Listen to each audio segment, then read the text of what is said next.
Assalamualaikum warahmatullahi wabarakatuh. Selamat pagi dan salam sejahtera untuk kita semua. Yang saya hormati para dosen dan teman-teman mahasiswa serta adik-adik pelajar yang saya banggakan. Pertama-tama marilah kita panjatkan puji dan syukur kehadirat Tuhan Yang Maha Esa.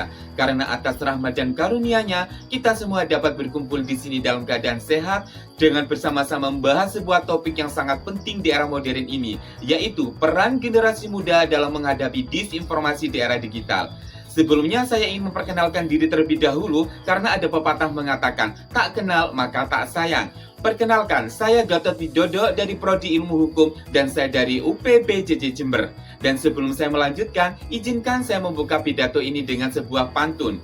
Jalan-jalan ke kota Blitar, singgah sejenak beli ketan. Bijaklah saat jari menebar, jangan sampai kabar bohong disebarkan.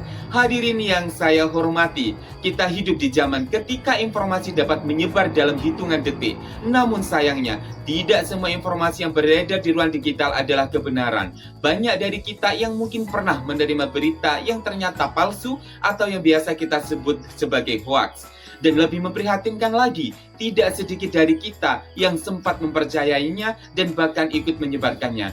Disinilah generasi muda, terutama kita para pelajar dan mahasiswa, memegang peran penting untuk menjadi garda terdepan dalam melawan disinformasi.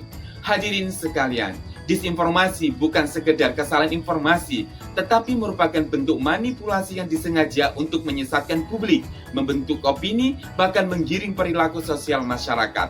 Menurut laporan Kementerian Komunikasi dan Digital mencatat bahwa selama tahun 2024 terdapat lebih dari 2.300 konten hoax yang tersebar di media sosial, terutama menjelang pemilu.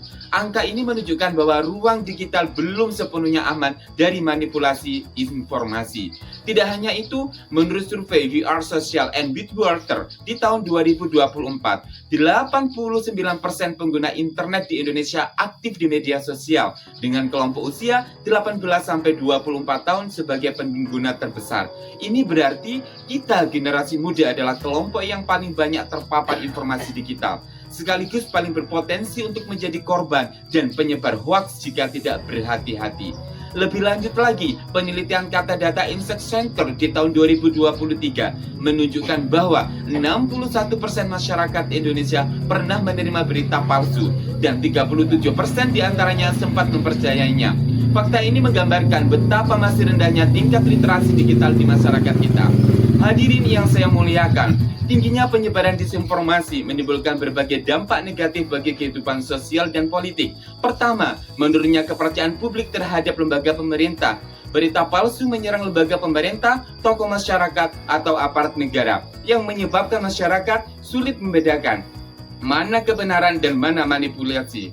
Kedua, meningkatnya polarisasi sosial dan terganggunya stabilitas politik nasional. Oleh karena itu, literasi digital menjadi kebutuhan utama bagi generasi muda untuk menyaring, memverifikasi, dan mengelola informasi secara cerdas. Dan yang ketiga, kerugian ekonomi dan reputasi. Disinformasi juga merupakan dunia bisnis. Banyak UMKM atau figur publik yang terkena fitnah digital, mengalami penurunan kepercayaan dari pelanggan, bahkan sampai gulung tikar. Kita tentu masih ingat beberapa kasus viral yang muncul akibat berita palsu, mulai dari isu vaksin, bencana alam, hingga politik elektoral. Semua itu menunjukkan bahwa hoax bukan hal sepele, ia adalah ancaman nyata bagi keutuhan bangsa. Hadirin yang saya muliakan, maka izinkan saya mengajak teman-teman semua untuk memahami 3 hal penting dalam menghadapi disinformasi. Pertama, menyadari dampak negatif hoax terhadap stabilitas sosial dan politik. Hoax bukan hanya sekedar informasi yang salah, ia dapat menimbulkan kebencian, memecah belah masyarakat, bahkan memicu konflik sosial dan politik. Kita tentu masih ingat bagaimana berita palsu dapat memperkeruh suasana menjelang pemilu atau menyebabkan ketegangan antar kelompok masyarakat. Sebagai generasi muda yang berpendidikan, kita tidak boleh tinggal diam. Kita harus menjadi penjernih, bukan penyebar kabut informasi. Dan kedua, bersikap kritis terhadap informasi di media sosial. Kita harus memiliki kemampuan critical thinking, kemampuan berpikir kritis dalam menyaring setiap informasi. Sebelum membagikan sebuah berita, pastikan dulu kebenarannya. Lihat siapa sumbernya, cek tanggal publikasinya, dan pastikan media atau akun yang sesuai informasi itu kredibel. Jangan mudah terpancing oleh judul yang sensasional atau emosional, karena itulah cara hoax bekerja, menggerakkan emosi agar kita bereaksi tanpa berpikir panjang. Dan yang ketiga, berpartisipasi aktif menyebarkan konten positif dan edukatif. Melawan hoax tidak cukup hanya dengan tidak menyebarkannya. Kita juga harus melawan balik dengan menyebarkan kebenaran. Gunakan akun media sosial kita untuk hal-hal yang bermanfaat, membagikan informasi yang edukatif, konten yang membangun semangat, serta kampanye literasi digital bagi masyarakat sekitar.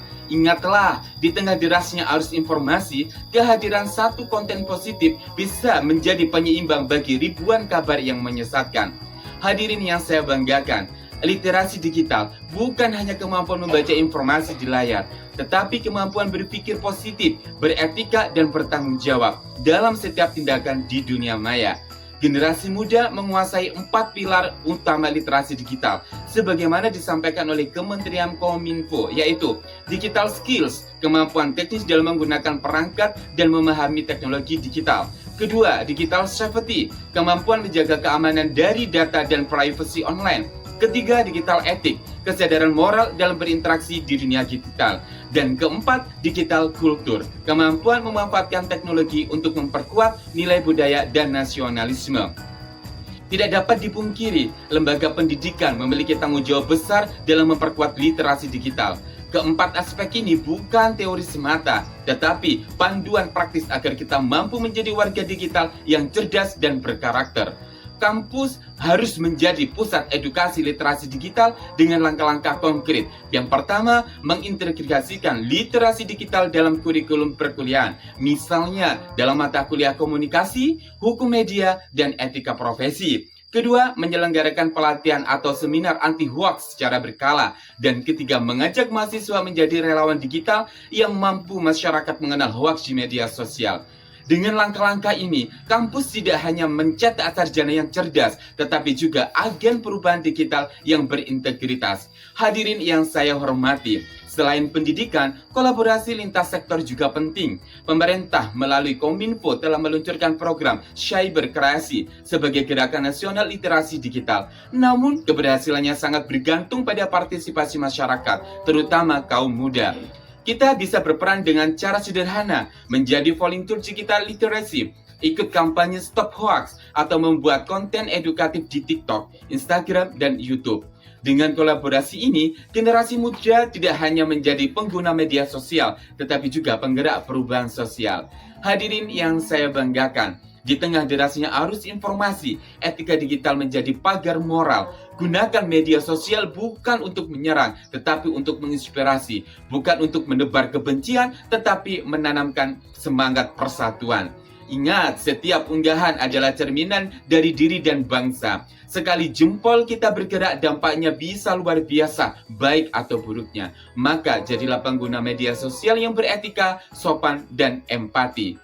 Hadirin yang saya hormati, sebagai generasi muda, kita memiliki tanggung jawab moral untuk menjaga ruang digital tetap sehat dan informatif. Mari kita mulai dari diri kita sendiri, mulai dari hal sederhana seperti memeriksa kebenaran berita sebelum membagikannya, berpikir kritis terhadap setiap informasi yang kita baca, dan aktif menyebarkan kebaikan di media sosial. Kita perlu mengingat, generasi muda bukan hanya pengguna teknologi, tetapi juga penentu arah bangsa di masa depan. Jika kita bijak dalam bermedia, maka kita turut menciptakan masyarakat yang cerdas, beretika, dan tahan terhadap disinformasi. Satu jempol kita bisa menyebarkan kebaikan, tetapi juga bisa menimbulkan keburukan. Pilihlah untuk menjadi generasi yang menyebarkan cahaya kebenaran di tengah gelapnya disinformasi. Untuk menutup pidato ini, izinkan saya akan tutup dengan pantun juga. Pagi hari menanam kenanga, sore hari memetik melati, bijak bermedia tanggung jawab kita bersama, agar bangsa tetap kuat di era teknologi. Akhir kata, marilah kita jadikan literasi digital sebagai senjata utama dalam menjaga kebenaran dan persatuan bangsa di era digital ini. Terima kasih atas perhatian teman-teman semua. Wassalamualaikum warahmatullahi wabarakatuh.